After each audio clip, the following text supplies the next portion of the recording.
Camel, America's first choice among cigarettes, presents Topper.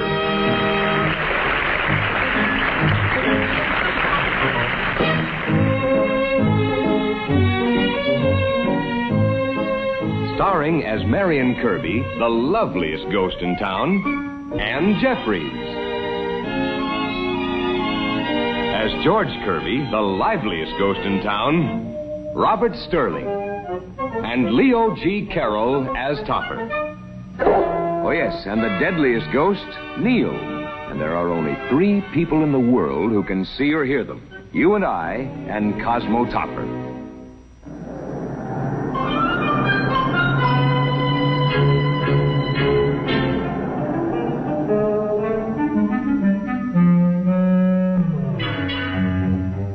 Yours truly, Cosmo Topper. Now, the next letter goes to Eckhouse, Dunn & Eckhouse, Investment Brokers, 224 Wall Street, New York City. Dear sirs, what do you think you're doing? I want to be your secretary. Oh, Topper, I'd make a perfect secretary because nobody could see me or hear me but you. Oh, please get off my lap. But I can handle all your correspondence. Remember, I'm a ghostwriter. I've had enough of your shenanigans. Oh, Topper, darling. Aren't you attracted to me? Oh, I find you very attractive. But I wish you'd control your attractions until after office hours. Oh, but we can combine business and pleasure. Now just listen to this outline I've made for a letter. It starts, Dear Sir, and ends, Love and Kisses, Topper. Love and Kisses, Topper? Well, it's friendlier than yours, truly. Now run along, please. Besides, as the letter goes along, you can get to know each other better. You know, look here, I'm very busy. You'll have to go. I just wanted to see how you run the bank. I don't run the bank. Mr. Schuyler does. Now go away. Don't come back. Miss Erskine. Miss Erskine, why are you so long in coming? You'll have to make up your mind, Mr. Topper. Do you want me or don't you? Of course I want you. Here, transcribe these letters, please. Yes, sir.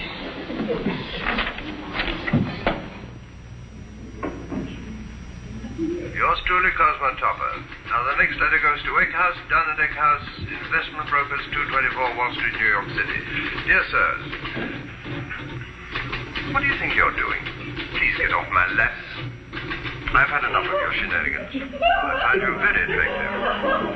I wish you'd control your attractions until after business hours. Love and kiss it. There's Mrs. Beatty to see you, sir. Beatty?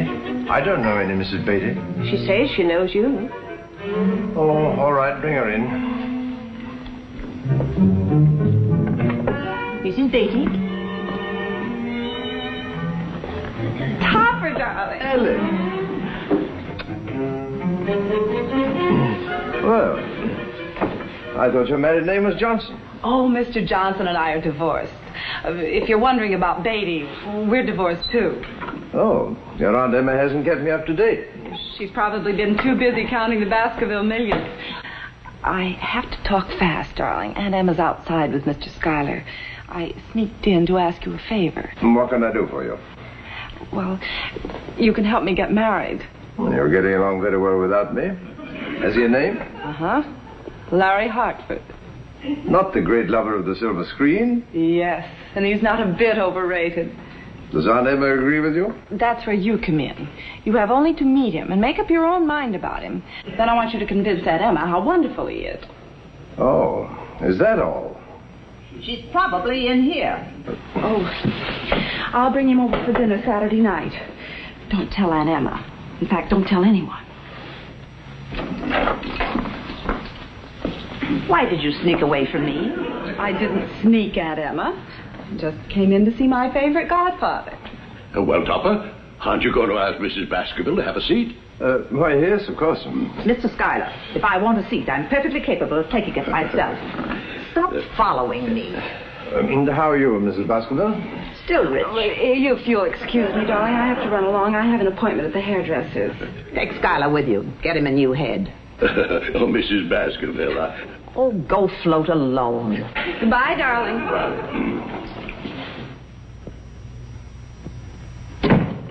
Topper, I'm going to come right to the point. Have you ever heard of Lawrence Hartford? Why, I've seen him on the screen, of course. Fine-looking chap. Well, I wouldn't know about that. I haven't seen a motion picture since the birth of a nation. However, that's neither here nor there. No, I guess it's closed. I didn't come here to discuss motion pictures. I came to talk about Ellen. Oh. A nice girl, but has an unfortunate habit of collecting bad husbands. She wants to collect Hartford. I want you to talk her out of it. But if she's made up her mind... Oh, she's made up her mind about her other two husbands. This one's the worst of the lot. But you don't even know him. Oh, I don't have to. I've heard enough about him. Now, I'm relying on you, Topper. But, Mrs. Baskerville... We'll have no further discussion. Don't argue with Mrs. Baskerville, Topper. Why shouldn't he argue with me? What do you want? Well, I just wanted to show you the figures on the building investment. I've already looked into them. They're absolutely worthless. I don't know why I don't keep my money in a stocking.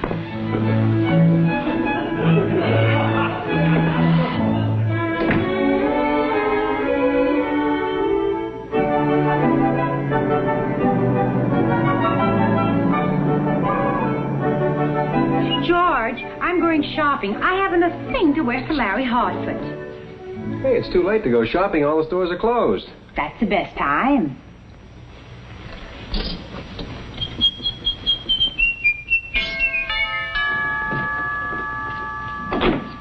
Oh, sorry, dear. I forgot my key. Oh, it's you, Mr. Topper. Sorry, I forgot my key. Hello, Topper. Why did you ring? I forgot my key. Yes, dear, you told us 3 times. I wasn't sure you heard the second time. Oh, Cosmo, I'm so glad you're home. I've had the most hectic day ever since lunch. Oh, well, it's nearly dinner time now, dear, so you can relax. I've spent hours planning the menu. Neil and I picked out the wines. There's no need to go to any length, dear. A simple chop will suit me. Not tonight's menu, Saturday's.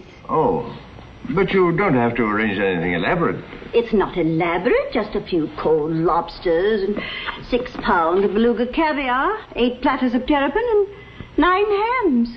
10 hams. She forgot Hartford. But, my dear Henrietta... I can't decide on the dessert. Would you like to know what Katie decided? Devil's food, lemon meringue pie, and a pineapple upside-down cake.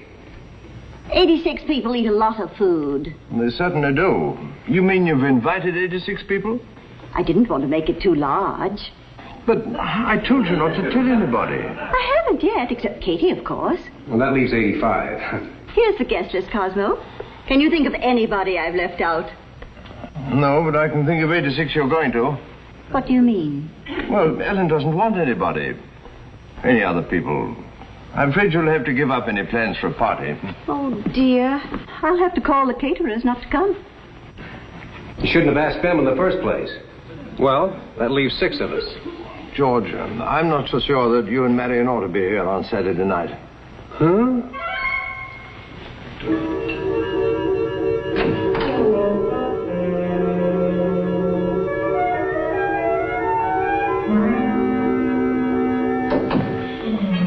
The caterers were terribly disappointed. Henrietta, how would you like to take Ellen and Hartford to the Club 22 on Saturday night? You mean not have dinner at home? Well, I don't see that it's possible to do both. Unless, of course, we get very hungry. Well, since you won't let me have people here, maybe there'll be someone to see us with Larry Hartford at the club. Not that I mind, of course. Oh, splendid, dear. Only don't talk about it to a soul. Why not? Well, if it gets around that Larry Hartford has made a reservation, there may be so many reservations that we won't be able to get a reservation.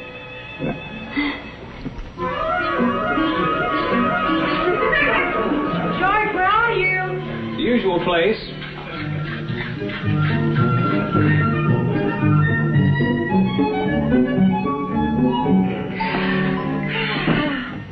I'm going to look so beautiful for Larry Hartford that he'll be heartbroken he can't see me. Martini, dear. Oh, yes, thank you. Neil.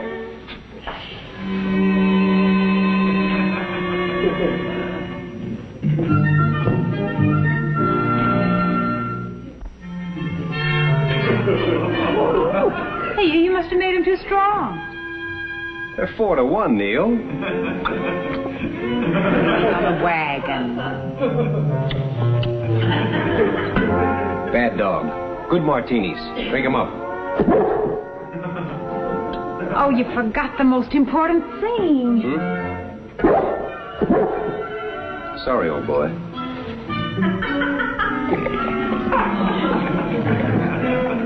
Oh, hello. Hello, darling. Hi, Top. What's all this for? Oh, that's for Larry Hartford. Saturday night. Oh, yes. Yes, I forgot. By the way, old man, how did you happen to meet Larry Hartford? I haven't met him. Oh, thanks. He's being brought here by his fiancée. Oh. You mean he's engaged? How could he do that to me without even knowing me? Who's the lucky girl? Mrs. Baskerville's niece, Ellen. Not Ellen Baskerville. Why, do you know her? Know her. Know her. Ellen Baskerville. Poor, tragic Ellen Baskerville. You sure you had the right woman? What is all this? And Mrs. Baskerville. Poor, frustrated Mrs. Baskerville. How she loved me. Mrs. Baskerville? She wanted me to marry Ellen. To keep from breaking her heart. But it was not to be. Okay, Hamlet, come clean. Where did you meet this poor, tragic heiress? I'd rather not talk about it. I wonder if she knows I'm dead. If you ask me, she never knew you were alive. Please, Marion, don't be bitter. Ellen was a part of my life before I knew you. A memory tender and unsullied. Too bad I can't play the violin.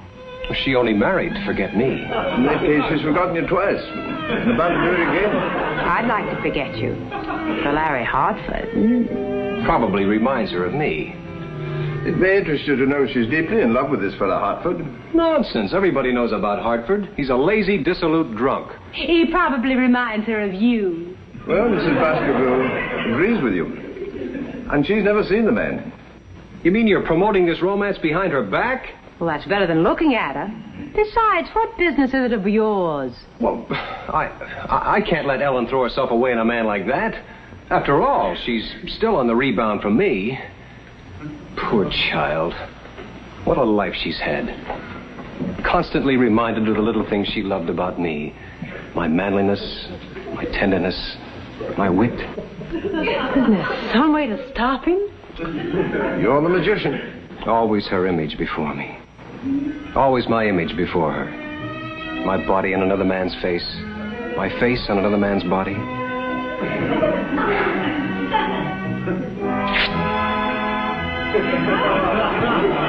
Now, how did I do that?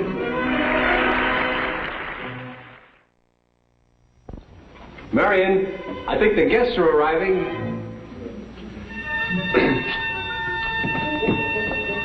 Marion. Topper?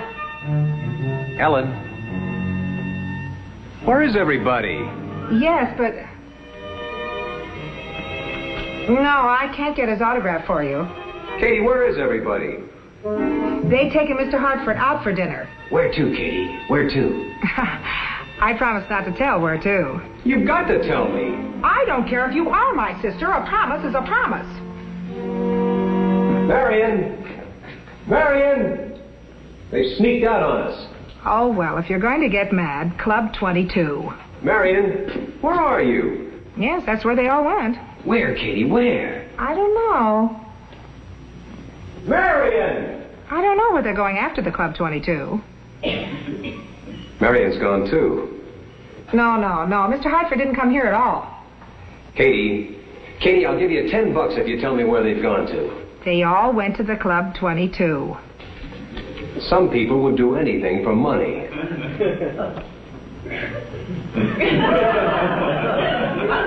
Did you just drop $10?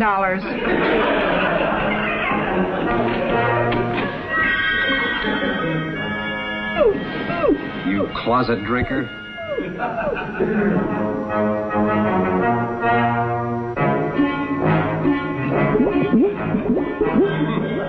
It's a sad come down for you, Neil. From champagne to beer. And listen, from now on, open your own beer. Say, Neil, I wonder how Mrs. Baskerville would like to go to Club 22.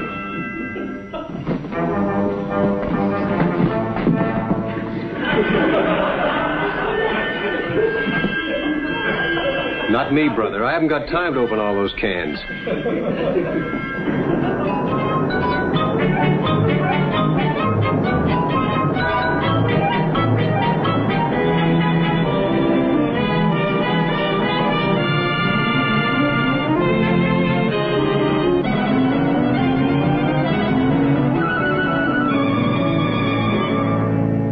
And having failed at everything else, I became an actor, and here I am.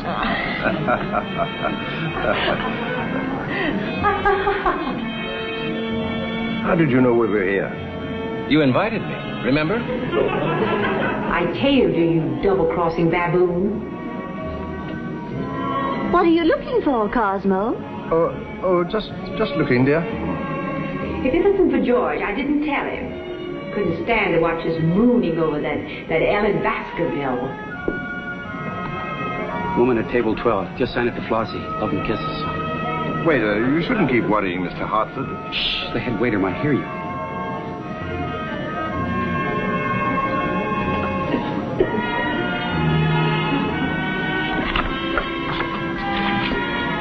You forgot love and kisses. Where's my pen? Did you drop this?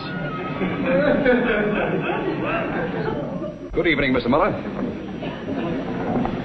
Oh, here's the name.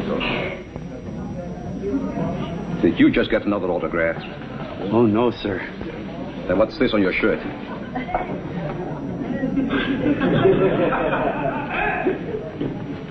I put it there to remind me, sir. All right.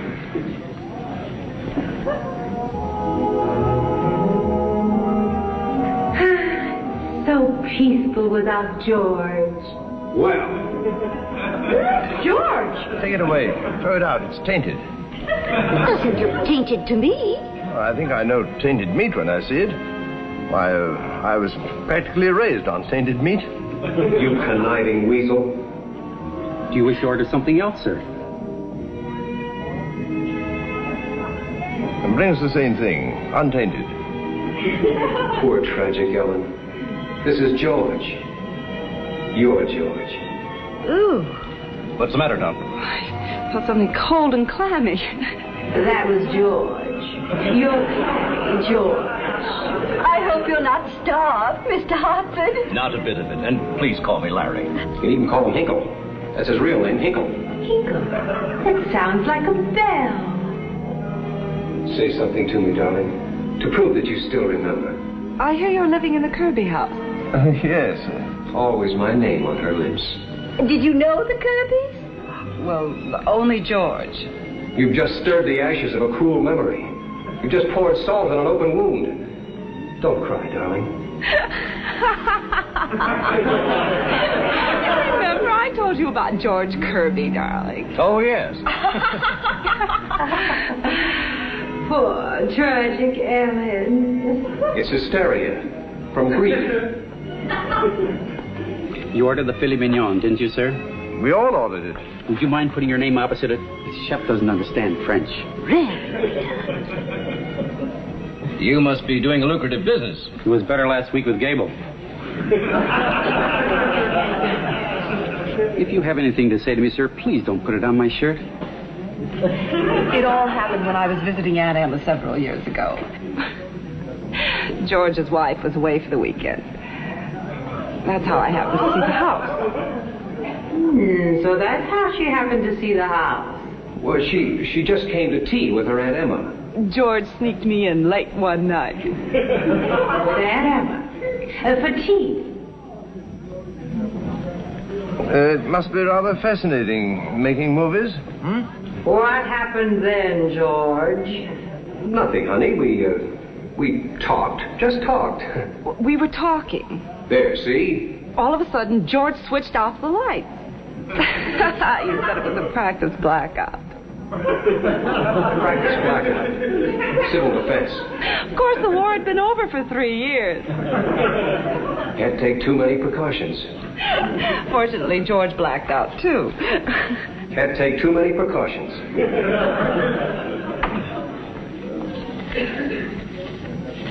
Hey. Captain, I'm sorry, madam. We have no more tables. I didn't come here to buy furniture. Where is Mr. Topper sitting? This way, madam. Well, my dear, this time you've shown excellent taste. Thank you, darling. Topper, what is it? Cosmo, was it the meat? Good evening. Mrs. Baskerville. Aren't you going to ask me to sit down? Well, by all means. Would you mind signing for this chair? Oh, put it on the bill. Lovely weather we're having, haven't you? Haven't I? Did you bring me here to ask riddles? George, did you bring that old battle axe here? I was here long before she was. I'd rather you'd brought Leo. I would have, but he had some legal matters to attend to. Legal matters? Yeah. When I left, he was working on a case in the closet. I didn't know you were coming, Auntie. You didn't? Who is this? Larry Hartford. Oh, he's a friend of Topper's. Yes, quite an old friend. Known him all my life. Mr. Larry Hartford. Hinkle. Hinkle. Mr. Hinkle, Mrs. Baskerville. Mrs. Baskerville, Mr. Hinkle.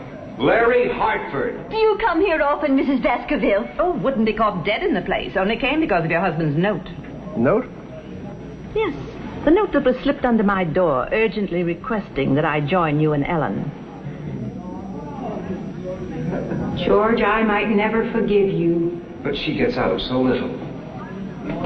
Where do you come from, Mr. Hinkle? Jersey City. California.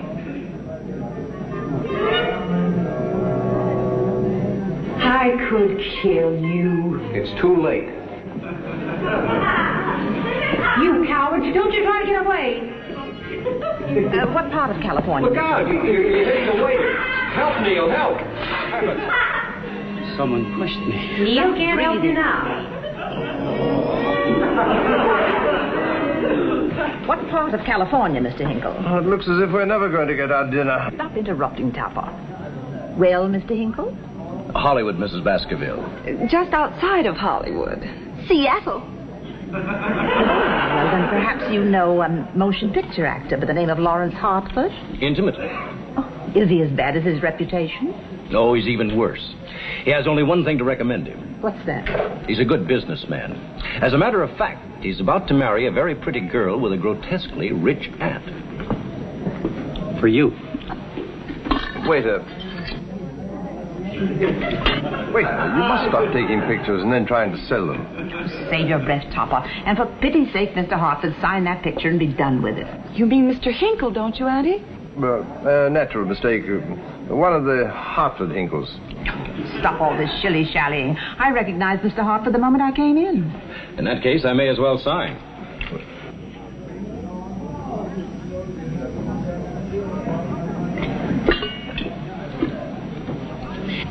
It's not Topper's fault, Aunt Emma. Mr. Topper, it occurs to me that if you're so deceitful about these personal matters, you may be equally so about financial matters. I refer to your handling of my affairs at the bank. Now, just a moment, Mrs. Baskerville. I beg your pardon? You should. You're a selfish, domineering woman, and a bully to boot. I've never been so insulted in my life. I can't imagine why not. Topper, are you going to sit here and let him talk to me this way? Oh, why not?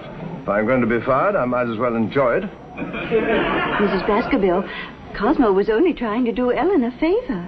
Yes, behind my back. It wasn't behind your back. You sent her a note. It wasn't behind your back. I sent you a note. Well, why did you send me a note? You wanted to show her that Hartford wasn't such a heel after all. I just wanted to show you that Hartford wasn't such a heel after all. Oh, sorry, old man. Don't mention it. Is this the truth? Have you seen George? No. What? No more bullying. I want to enjoy my dinner. Cosmo, apologize to Mrs. Baskerville. If he does, I'll have him fired. And as for you, young man, at least I'm glad to see that you're not scared of me. Oh, but I am. Scared to death. Now, where could George have gone? Bring your young man around tomorrow. I want to see if he's as romantic in the house as he is on the screen. I thought you never went to the movies. I didn't until last night. You know, you're not a bad actor. Thank you. You're not a bad actress.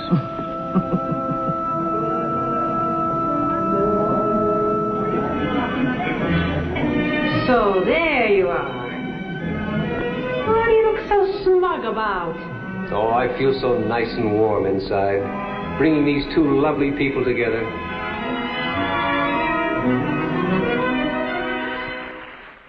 Topper, brought to you every week by the makers of Camel cigarettes, is directed by Lou Landers. A John W. Lufton, Bernard L. Schubert production. Produced by John W. Lufton. Starring Ann Jeffries, Robert Sterling, and Leo G. Carroll. Featuring Lee Patrick as Mrs. Topper.